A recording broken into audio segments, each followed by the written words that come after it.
Okay, so we're in Maya now, and we're going to want to bring in our geometry. So let's go File, Import, and grab our height field. I've saved it into this project directory, height field, the OBJ. So let's import the OBJ. It will take a couple of seconds to import because it's quite large. I think it's about 500 meg. Okay, so that's imported now.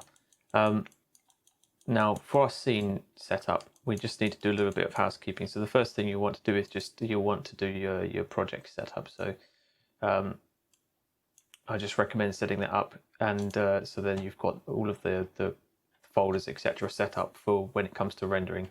And then let's go into our outliner. We're just going to leave that named as is. Actually, let's just rename it mountains.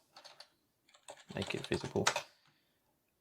And so now we want to just start with the scene setup. So the first thing I'll do is just put a standard grey shader on this.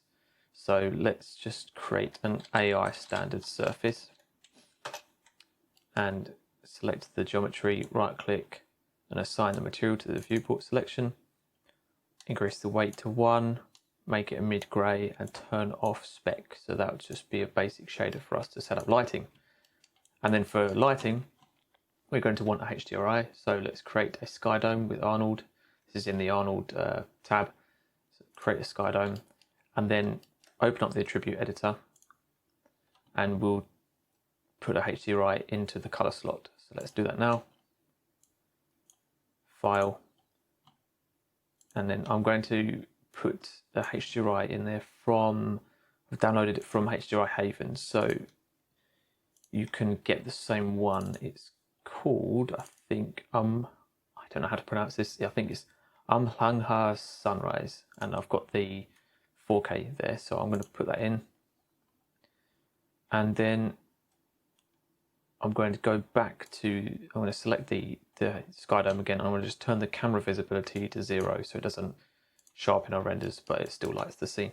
So now's a good time to just decide sort of where we want our sun to be, where the lighting angle is going to be. So I want the sun to sort of be on this side and, you know, illuminating these half of these mountains and then casting some nice shadows there, sort of give it a real three-dimensional look. So I'm going to rotate this round like that. And let's just go ahead and do our first render. It will be just with the default settings, just so we can see what we've got.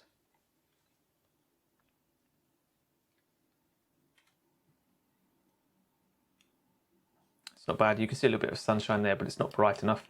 I think we need a directional in there just to drive some really strong lighting. So let's create a directional light and scale it up.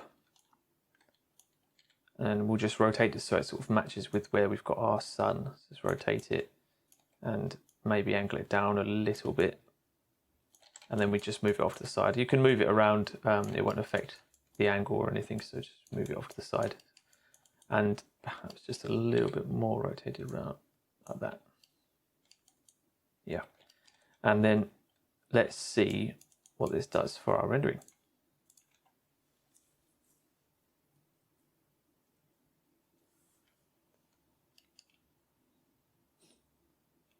See a little bit more definition, but I think we need to make it stronger. So let's open up our light editor, it's up here, and just grab our directional and increase the exposure to 2. Now we've got something. You can see it's really casting some strong light, although I think it needs to be rotated around a little bit. So let's use that to drive. Yeah. So now we've got some strong lighting on one half and then the shadows on the other that's really giving us some nice definition. So that's a nice basic lighting setup that we can go with for now. And in the next lesson, what we'll do is we'll start applying shaders to this and making it look like real mountains.